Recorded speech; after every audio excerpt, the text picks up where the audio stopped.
Magandang umaga namin dito sa Amerika at, kung ano man na ang panahon sa inyo diyan mga kababayan na sa Pilipinas at, sa iba't ibang, panig ng mundo.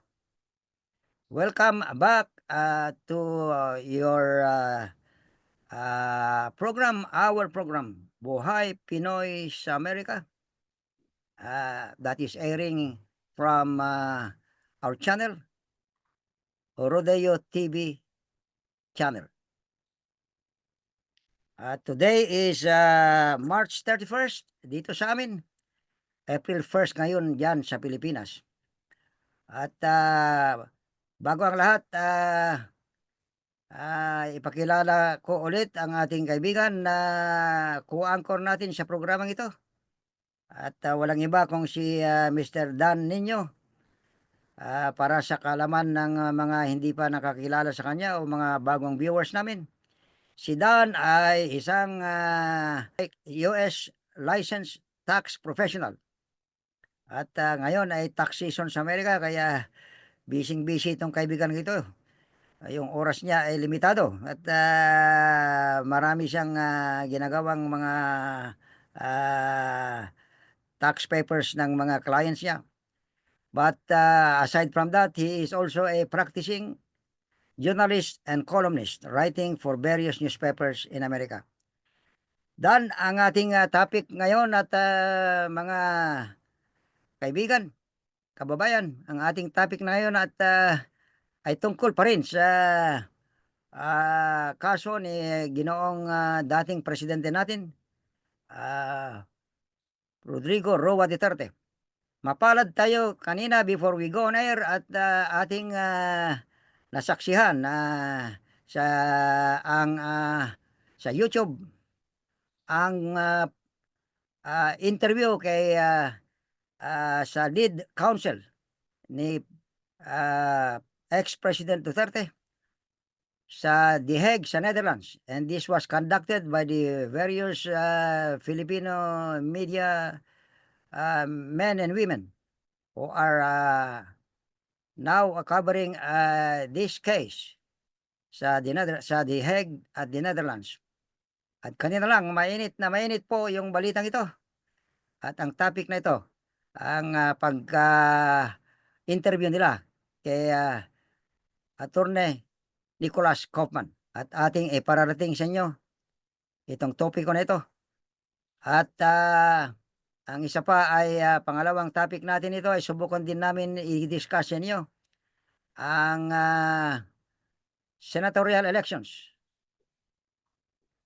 sa ating, lugar sa Pilipinas na kung, hanggang ngayon ay namamamayagpag pa rin sa mga surveys ang, mga sikat na kandidato, lalo na yung mga artista. Alright Dan, umpisahan natin at, kanina as I was saying, mapalad tayo at, dito sa interview ni Attorney Nicholas Kaufman, mabigat ang pagkasabi niya na alam niya ang nangyayari ngayon, lalo na sa social media, sa mga nangyayari sa Pilipinas at sa The Hague at ibang-ibang, lugar sa mundo where, there are turnouts of, Filipino supporters ni ex-President Duterte at kanyang pinagsabihan ng mga ito. Hindi lang, sila kundi yung mga, ah, vloggers na identified with, the Duterte family. And he was very, emphatic in his, pronouncement before the media na kung maaari, they should set aside politics and respect the judicial process. Maliwanag po 'yan na sinabi ni Attorney Kaufman kasi makakaapekto ito sa, trial ni Ginoong Duterte. So, nasa sa inyo 'yan, kung ipagpatuloy ninyo ang inyong ah, ang direksyon ng inyong mga pagsasalita in the social media.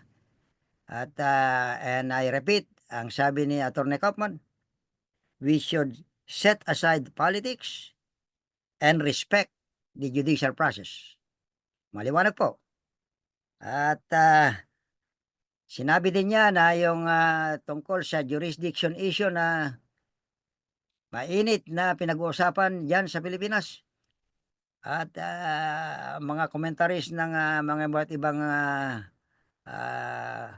vloggers and personalities sa social media na iyon ang tinitira ngayon at mula nung naaresto si Ginoong Duterte ay wala daw jurisdiction ang Pilipinas sa kaso ni Ginoong Duterte. Walang jurisdiction ang ICC, I'm sorry. Walang jurisdiction ang ICC sa kaso ni Ginoong Duterte.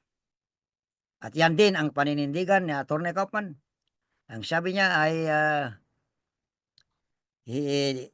ito daw tungkol sa jurisdiction ay kanyang tatalakayin sa korte ng ICC sa September, kung saan ay magkaroon ng hearing sa confirmation of charges. Sabi niya, isasabay daw niya dito itong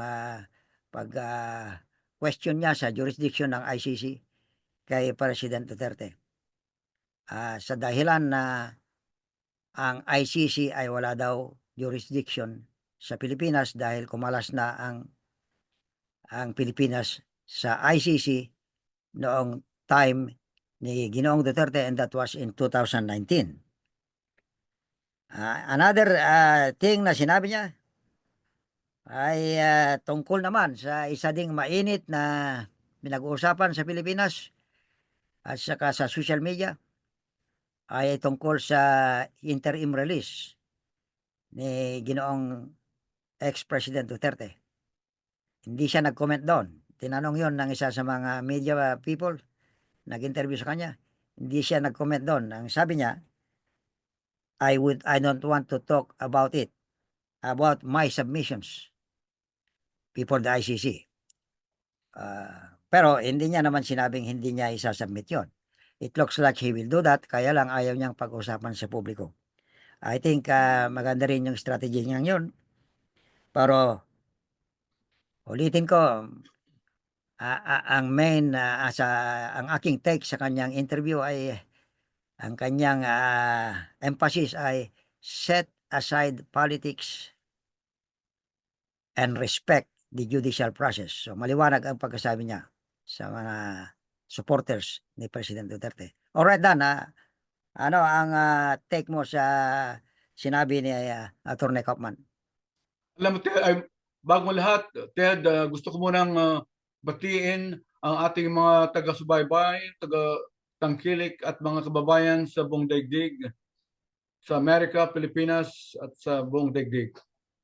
At kami bumabati sa inyo. At salamat sa inyong pagtangkilik. Anyway, Ted, sa tanong mo, alam mo yung sinasabi ng mga trolls o si lead counsel Nicole Kaufman, nagsimula si former President Rodrigo Roa Duterte sa crime against humanity, not only when he became the president of the Philippines, but it started when he became mayor of Davao City. At nagsimula yun sa kanyang Davao Death Squad, remember?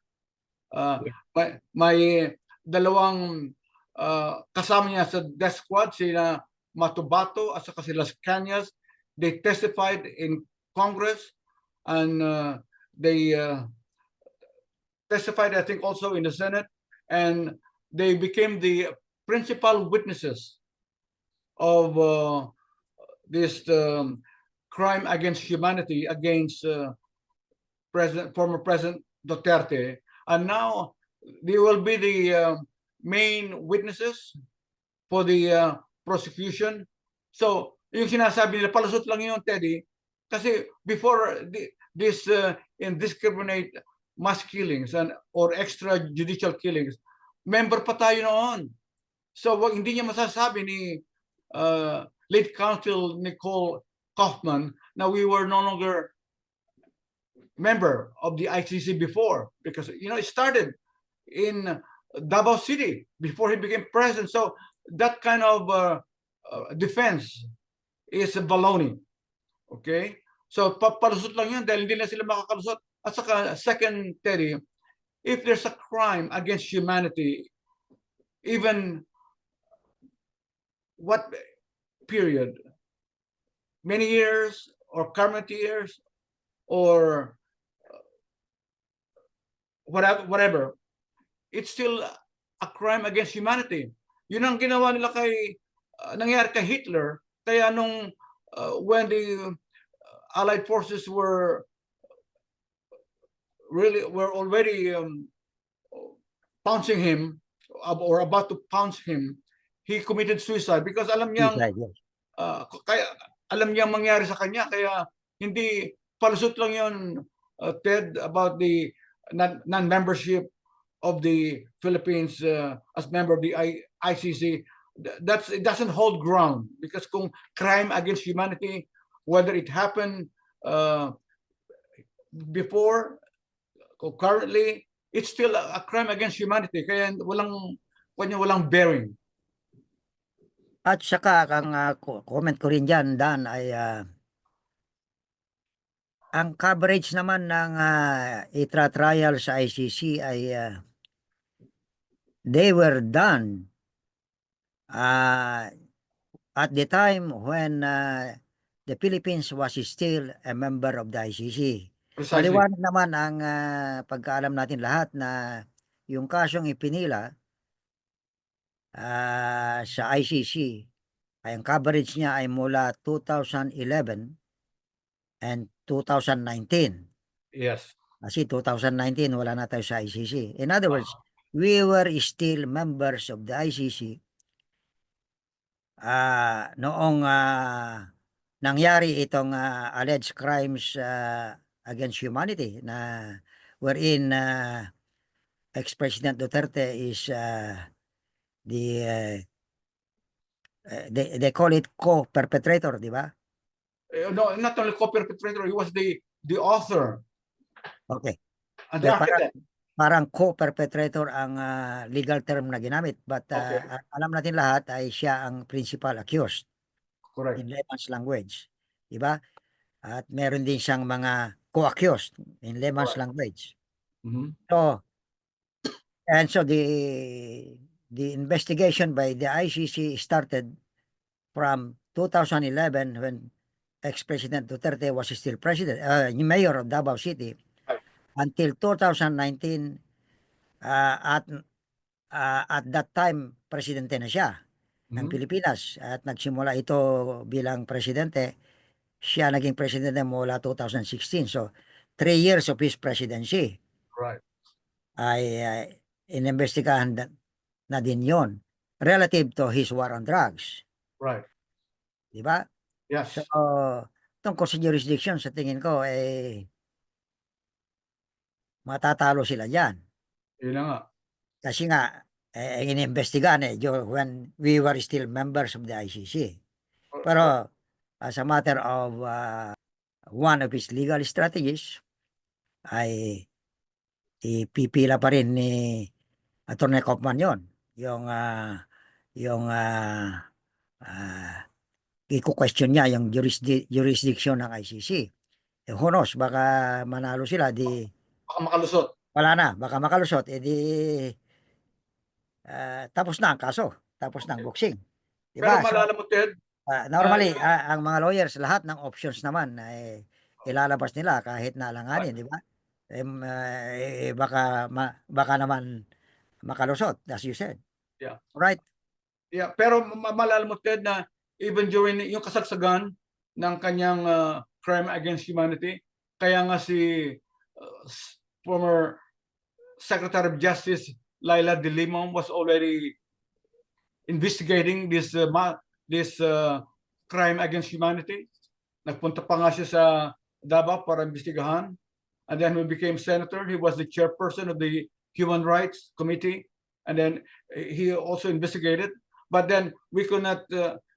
There was no investigation because he became already the president, and he turned the table and he fabricated so many crimes against Laila de Lima, na kaya nakulong siya for 7 years. Kasi ayun na yung maimbestigahan siya, kaya yun ang ginawa niya. Some trump-up charges, kaya nakulong si de Lima. So, hindi ba sapat yun, Ted, na before we got out of ICC, ginagawa niya, we were still members of ICC or member of ICC. Oh, Kaya, speaking, yeah. walang And nasityo. speaking of de Lima, pare, I heard na nagbubuluntaryo din siyang magtestigo sa ICC, di ba? And if that happens at ma-admit siya bilang one of the witnesses, I know as you were saying, marami siyang findings doon when she was investigating the killings in her capacity as Human Rights Commission chairman. Yeah.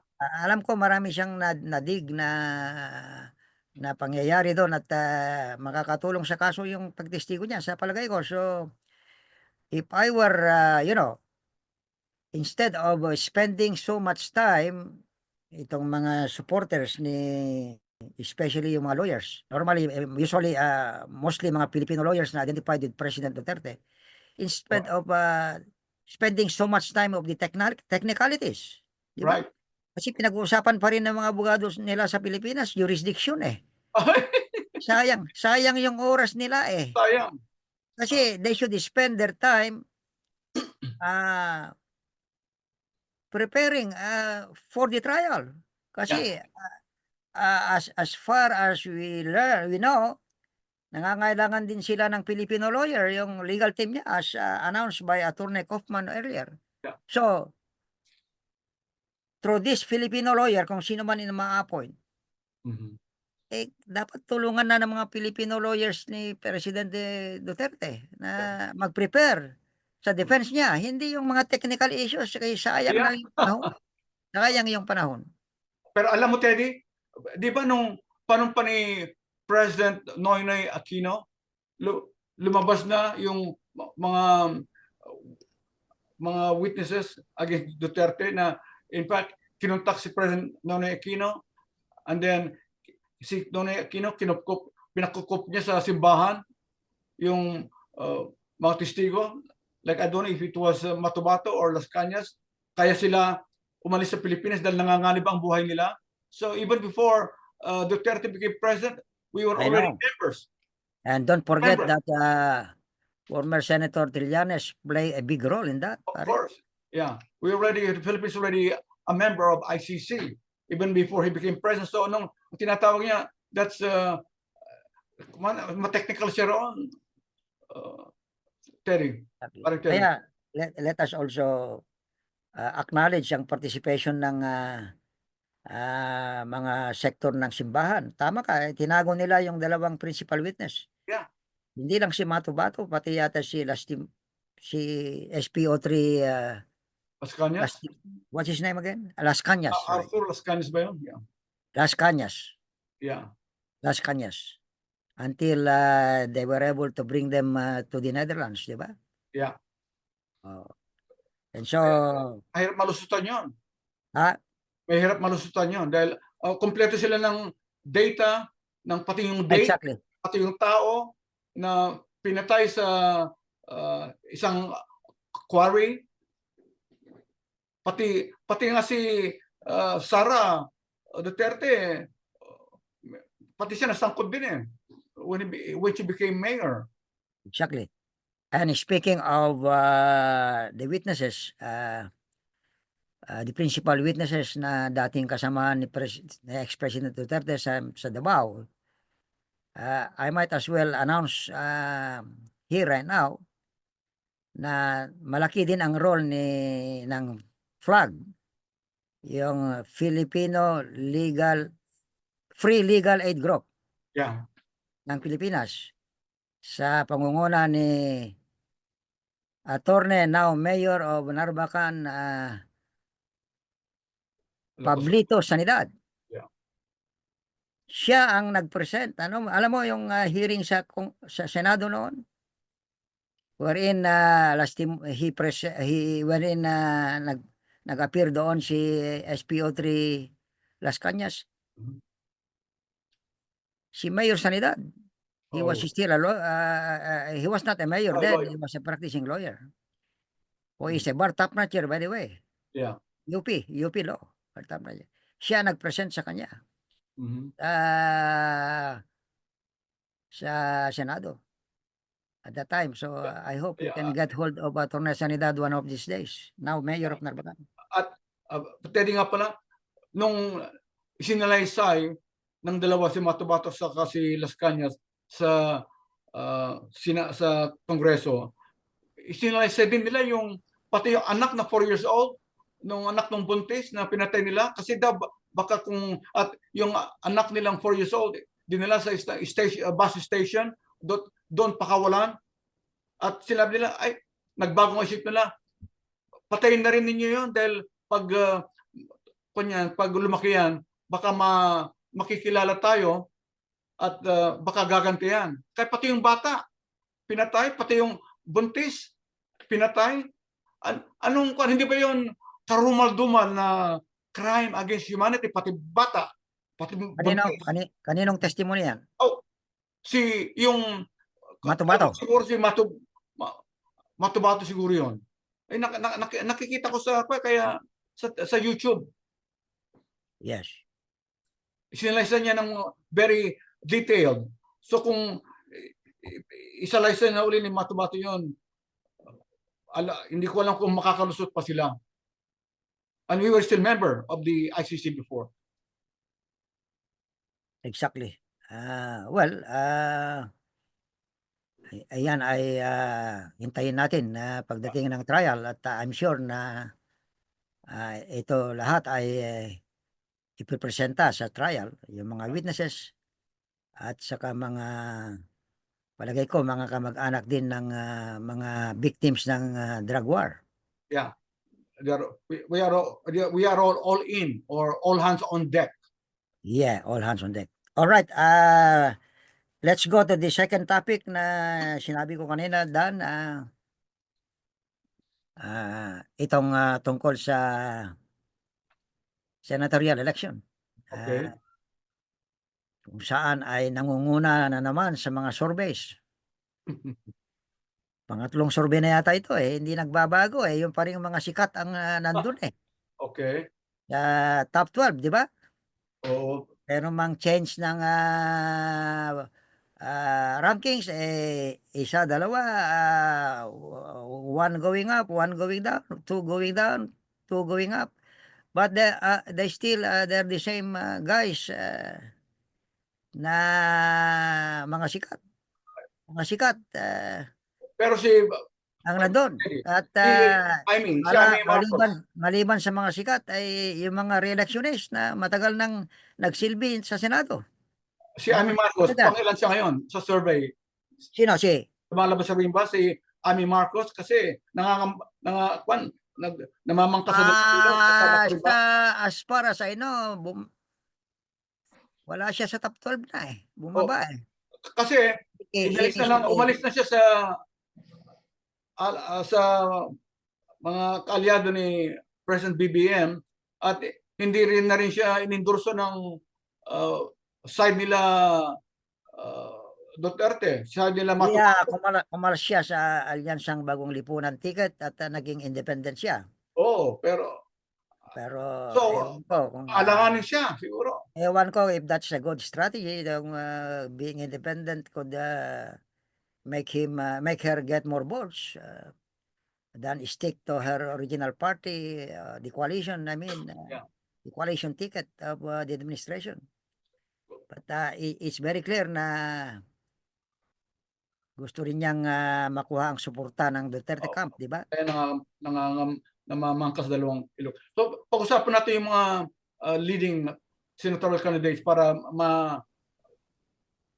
ma-analyze natin ang kanilang kakayahan, ang kanilang estado, ang kanilang Wala, they are the same guys pare, like walang pagbabago section like except yung number one Villaroque? ngayon walang Sino? pagbabago except yung number one ngayon na si Bongo. Si Bongo, number one? Yung pangalawa na ngayon si Erwin Tolpo, pangatlo yata si Ben Tolpo na kapatid niya.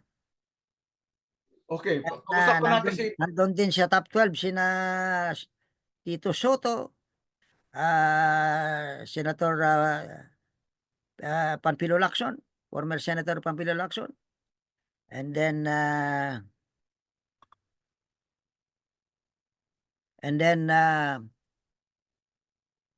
si Bong Revilla, tumaas din number 3 yata eh. pero At you know, Willie Revilla nandun pare, yung kaibigan mo. hindi ko kaibigan. Hindi ba At intelligent? Kaya kinakantawan tayo eh.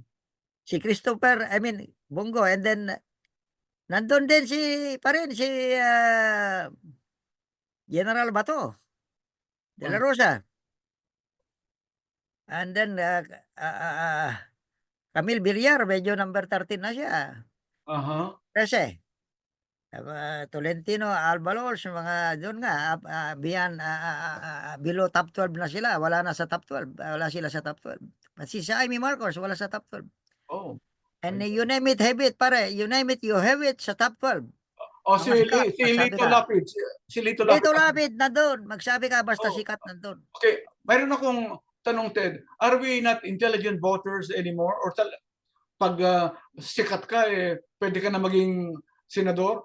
Ang pinipili ng pasinada kasi that's the upper echelon of leadership in terms of legislation. Yung mga nagsimula yan sa Rome na kaya mayroong Roman senators dahil yung mga pinipili lang doon talagang mga magagaling. Magagaling na senior elders ng Rome noong araw. Dito, pagkasikat ka, pwede ka ng manukulan bilang senador. At hindi naman natin siya naririnig sa Senado. Magtalumpati ng with sense. Nagte-text sila. Nakatuwa nga, nakanganga. Nakaupo lang. Paano sila? Yung kanilang upuan, umiinit na dahil wala silang may contribute as a legislator. Ano ba yan? Hindi tayo, nakakayan tayo. Yan nga ang gusto kong sabihin pare. Gone are the days. Gaya ng sinabi natin noong una. Nung araw, my goodness. mga magagaling lang ang mga abogado, ang binubutuhan natin na maging senador. Yeah. Bibihira yung mga artista doon, ang mga sikat doon. Right. Nung araw, ang kriteriya ng mga tao sa pagbubuto ay mataas. Yung kailangan mataas ang bar. Talino. Yung brilliant, they have knowledge of the law. Hindi lang ordinary lawyer, but yung mga brilliant lawyers ang nilalagay natin. It looks like that was, hindi lang looks like kasi that's part of our history already. Maalala mo nung bata pa tayo, when we were still in college. Yeah. Halos gabi-gabi nandun tayo sa Senado. Yeah. At nakikinig sa debate. Yeah. After classes, di ba? Diyan yung mga Tanyada, mga Ambrosio Padilla, di ba? Senator Diokno, Ninoy Aquino, Salonga, Tolentino. Ewan ko pare kung anong nangyari sa Padilla, sa ating mga butantes dahil biglang wala bumaba yung kalidad. Bumaba ang kriteriya nila natin sa pagpili ng mga kandidato. At alam mo ito lang ang masasabi ko rin tungkol diyan ay dapat maawa kayo mga kababayan. Maawa kayo sa mga walang walang kakayahan na maging senador. Huwag nyo nang papuntahin sa Senado. Correct. Marami na tayong leksyon diyan. Marami na tayong beses na nagpadala ng mga senador doon, walang kakayahan.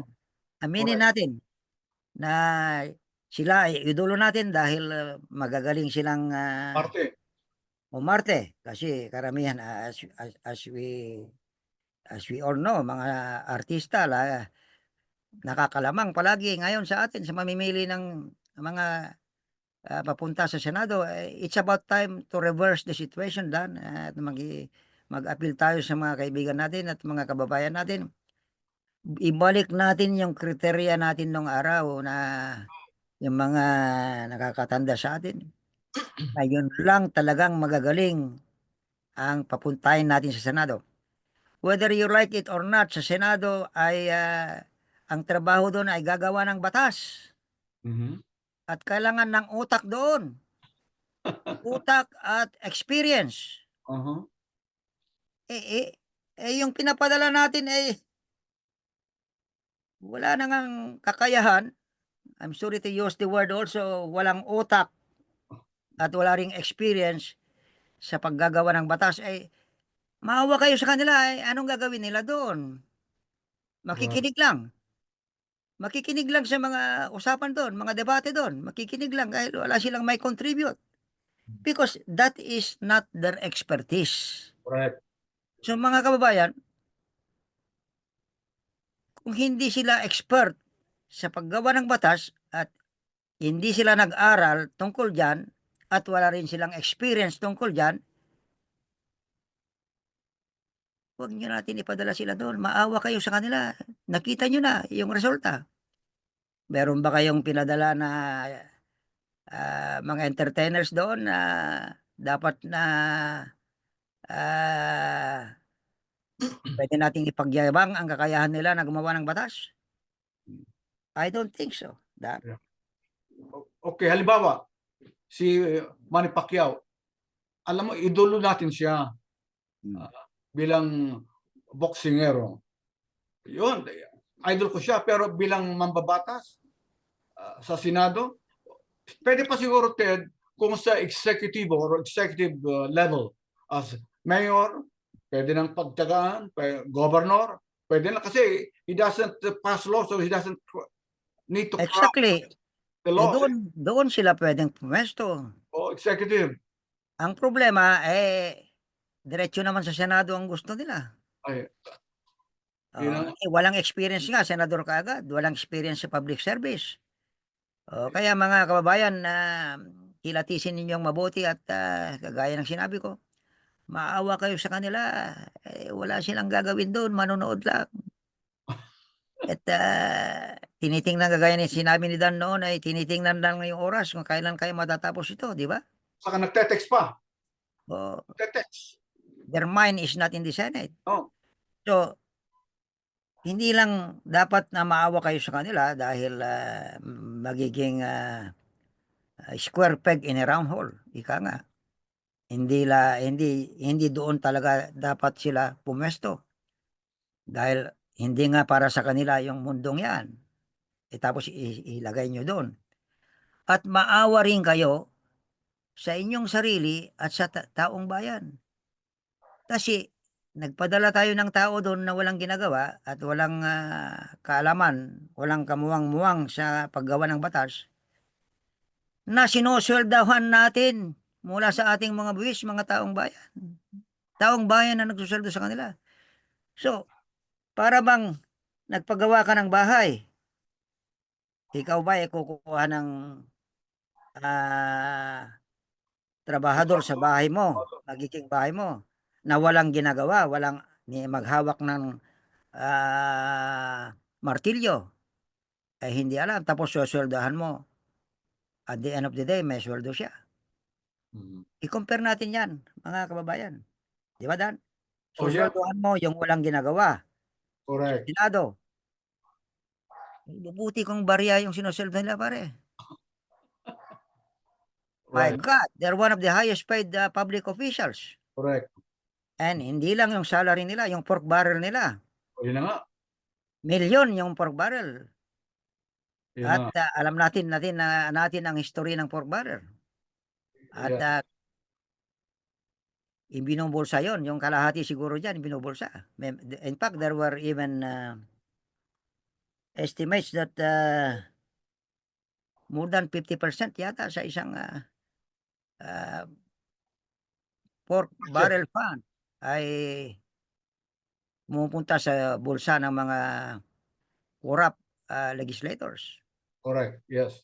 Imagine that. Walang ginagawa po, sinusulduhan natin ng pagkalaki-laki. Tapos, binibigyan pa natin ng milyon Yun na nga.